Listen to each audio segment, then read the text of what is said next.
नक्की सदिच्छा भेटच होती.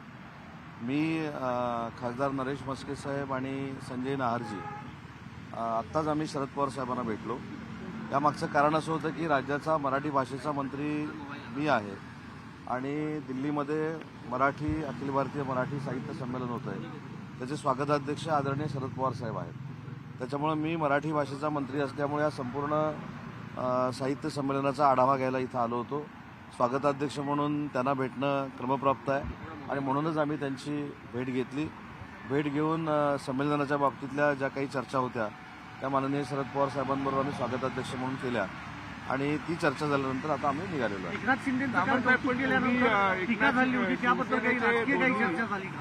आता भेटलंय म्हटल्यानंतर काहीतरी चर्चा होणारच आहे. त्याच्यामुळं साहित्य संमेलनाची चर्चा ही नक्की झाली. साहित्य संमेलन यशस्वी करायचं स्वागताध्यक्ष ते आहेत.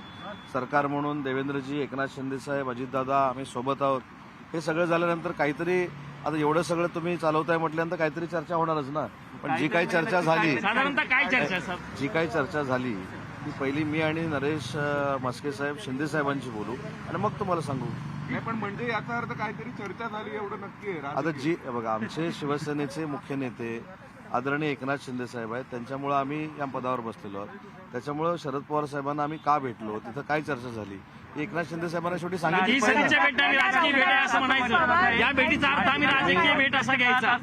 तुम्ही याचा अर्थ कसाही लावू शकता. ही सदिच्छा भेटच होती. कशासाठी होती हे देखील मी विश्लेषण करून सांगितलं. तुम्ही मला असं विचारलं की काल जे शिंदे साहेबांचा सत्कार झाला आणि काही लोकांच्या पोटात पोटसू उठला त्याच्या संदर्भात काही चर्चा झाली का.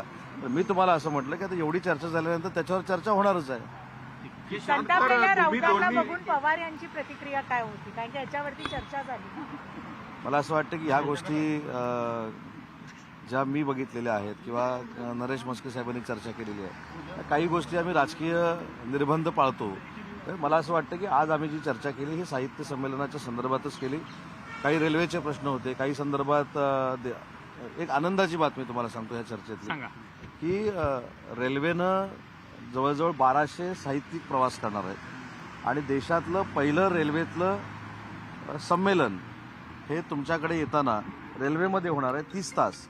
त्या संदर्भात देखील चर्चा झाली आणि त्याच्यामध्ये त्या संमेलनाची जबाबदारी बऱ्यापैकी माझ्यावर आणि महाराष्ट्र शासनावर आहे. मग त्याच्याबाबत चर्चा झाली आणि म्हणून तुम्हाला नाविन्यपूर्ण जर चर्चा पाहिजे असेल तर देशामध्ये पहिल्यांदा 30 तास रेल्वेमध्ये संमेलन होणार आहे. ही नाविन्यपूर्ण आजची चर्चा. सामंत साहेब, पण तुम्ही दोन्ही नेते निर्णय प्रक्रियेतले नेते आहात. म्हणजे तुम्ही फक्त मराठी भाषा मंत्री असलात तरी सुद्धा शिवसेनेच्या निर्णयांमध्ये दिल्लीत नरेश म्हस्के, राज्यामध्ये उदय सामंत ही महत्वाची नावं आहेत आणि ऑपरेशन टायगर वगैरे त्या अनुषंगाने तुमची नोडल ऑफिसर आहेत. आम्ही तुम्हाला खरं सांगू का, आम्ही ही पण कल्पना साहेबांना दिली की साहेब तुमच्या घरी तुम्हाला भेटायला येत असताना फार मोठ्या संख्येनं आमच्या अपेक्षेपेक्षा जास्त मीडिया बाहेर उभा आहे, हे पण आम्ही साहेबांना सांगितलं. परंतु राजकीय चर्चा कुठचीही झाली नाही. नरेश म्हस्के साहेबांशी लोकसभेमधल्या काही गोष्टींची चर्चा झाली. साहित्य संमेलनामध्ये आम्ही कसा सहभाग घ्यावा, महाराष्ट्र शासनानं खासदार म्हणून नरेश म्हस्के साहेबांनी कसा सहभाग घ्यावा असं एका ज्येष्ठ नेत्याने सांगितलं आणि ते आम्ही ऐकलं. बरं, आता अलीकडच्या काळात शिंदे फडणवीस यांच्यात दुरावा निर्माण झाला आणि पवार आणि शिंदे यांच्यामध्ये जवळीक निर्माण झाली आहे असं बोललं जातंय. हे खरं आहे का? हे सगळं बोललं जातंय. महाराष्ट्रामध्ये महायुतीची सत्ता ही आणण्यामध्ये माननीय एकनाथ शिंदे साहेबांचे 2.5 वर्षातले श्रम हे देखील फार मोठे आहेत. आज आम्ही देवेंद्रजींच्या नेतृत्वाखाली महाराष्ट्रामध्ये काम करतोय. शिंदेसाहेब टीम म्हणून उपमुख्यमंत्री म्हणून काम करत आहेत. त्या महायुतीच्या संदर्भातला आणि या भेटीचा कसलाही संबंध नाही. काल जी काही एक इथं कार्यक्रम होता आणि त्याच्यामध्ये पुरस्कार दिला गेला. खरं तर मला असं वाटतं की मी सकाळी देखील सांगितलं की वंदनीय बाळासाहेब आणि शरद पवार साहेबांची देखील राजकारणाच्या पलीकडची दोस्ती होती आणि दिल्लीच्या बाहेर आल्यानंतर आपण पक्षीय राजकारण जर करत राहिलो तर ते योग्य नाही असं आमचं सगळ्यांचंच मत आहे आणि तेच मत माननीय शरद पवार साहेबांचं असावं.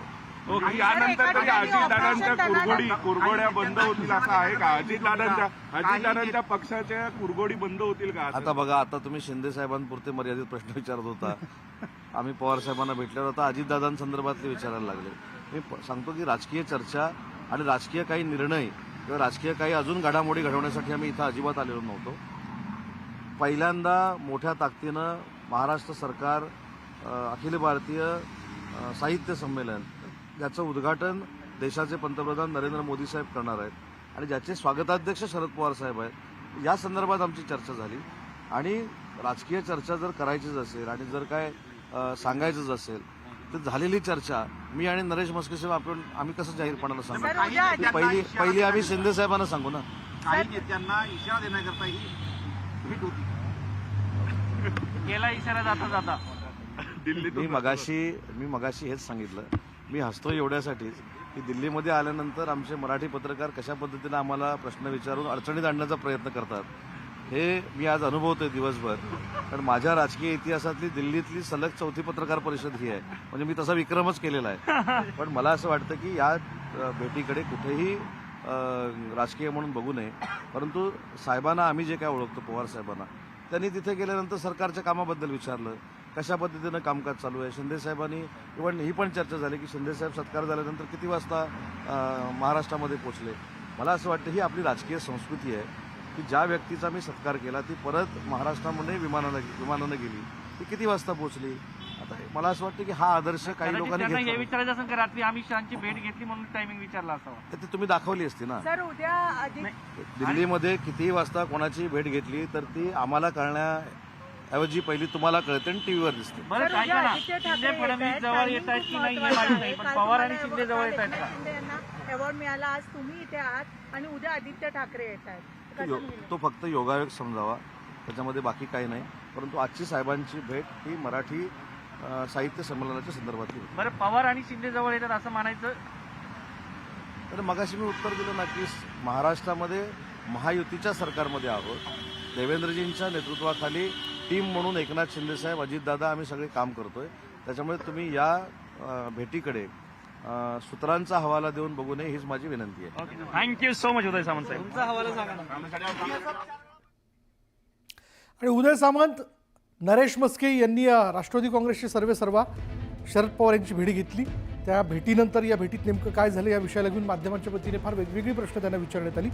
पण दिल्लीमध्ये पार पडणारं मराठी साहित्य संमेलन या विषयाला घेऊन आम्ही चर्चा केली. शिवाय इतर जी काही चर्चा झालेली असेल त्या चर्चेबद्दलचा तपशील पहिले आम्ही शिंदे साहेबांना सांगू आणि नंतर माध्यमांशी बोलू किंवा शिंदे साहेब बोलतील असं देखील सूचकपणे त्यांनी सांगितलं.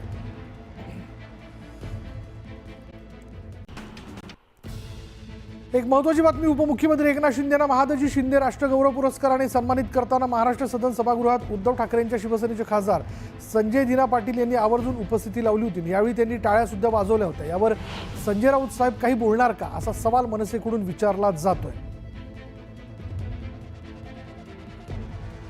आणि आपण बघतोय की उपमुख्यमंत्री एकनाथ शिंदेंना महादजी शिंदे राष्ट्रगौरव पुरस्काराने सन्मानित करताना महाराष्ट्र सदन सभागृहात उद्धव ठाकरेंच्या शिवसेनेचे खासदार संजय दिना पाटील यांनी आवर्जून उपस्थिती लावली होती आणि यावेळी त्यांनी टाळ्या सुद्धा वाजवल्या होत्या.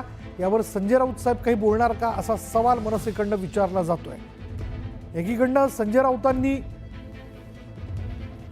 शरद पवार यांनी एकनाथ शिंदेंचा हा पुरस्कार देऊन सन्मान करणं, त्यांचं कौतुक करणं हे त्यांना काय रुचलेलं नाही. मातोश्री त्यावरती नाराज असल्याचं त्यांनी म्हटलेलं आहे. त्यांनी महाराष्ट्राचे तुकडे केले, महाराष्ट्राच्या राजकारणाचे तुकडे केले, पक्षाचं विभाजन केलं. अशा नेत्यांचा सन्मान आणि कोडकौतुक करणं हे काही मातोश्रीला रुचलं नसल्याचं आपण बघतोय. पण त्याच उबाटा गटाचे खासदार संजय दिना पाटील मात्र या कार्यक्रमाला उपस्थित होते आणि त्यांनी या सत्कारानंतर आवर्जून टाळ्या वाजवल्या होत्या. यावरती संजय राऊत साहेब काही बोलणार का असा प्रश्न जो आहे, असा सवाल मनसेकडून विचारला जातोय.